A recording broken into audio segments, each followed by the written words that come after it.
కారం రంగు రుచితో ఉంటుంది. ఆచి మిరపపొడి అదరగొట్టే కారం రంగు రుచి. పంట చేతికొచ్చే సమయంలో కురుస్తున్న వర్షానికి ఉమ్మడి వరంగల్ జిల్లా రైతు విలవెల్లాడుతున్నాడు. ఉమ్మడి వరంగల్లో 21,000 ఎకరాల్లో పంట నష్టం వాటిల్లినట్లుగా అధికారులు ప్రాథమికంగా అంచనా వేశారు.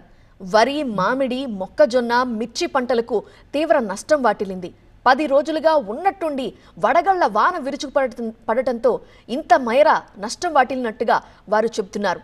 ఆ ఉన్న కాస్త పంటని పరజాలతో నీళ్ల వర్షం ద్వారా తడవకుండా ఉండేందుకు కాపాడుకునే ప్రయత్నాలు చేస్తున్నప్పటికీ కూడా పూర్తిగా తడిచిపోయిన దృశ్యాలే కనిపిస్తున్నాయి. ధాన్యం నీళ్లలో నానుతోంది. మొక్కజొన్న నీళ్లలో తేలుతున్న దృశ్యాలు మనం చూస్తున్నాం. ఎంతగా రైతు నష్టపోయాడో మనం చూడొచ్చు.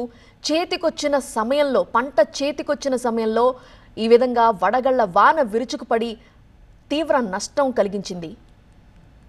వరంగల్, ములుగు, మహబూబాబాద్, జనగామ, జయశంకర్ భూపాలపల్లి, హనుమకొండ జిల్లాల్లో నష్టం ఏర్పడింది. ములుగు జిల్లాలో మిర్చి, వరి పంటలకి ఊహించని విధంగా నష్టం వాటిల్లింది. ఇక మహబూబాబాద్, జనగామ, భూపాలపల్లి ప్రాంతాల్లో వరి, మామిడి పంటలు అలానే మొక్కజొన్న పూర్తిగా దెబ్బతిన్నాయి. నిద్రాహారాలు మాని పండించిన పంట ఆఖరి నిమిషంలో ఇలా నీటి పాలవటంతో రైతులు పడుతున్న ఆవేదన మాటల్లో చెప్పలేకుండా ఉంది.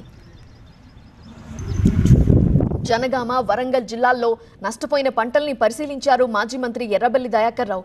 ప్రభుత్వం రైతులని ఆదుకోవాలని డిమాండ్ చేశారు.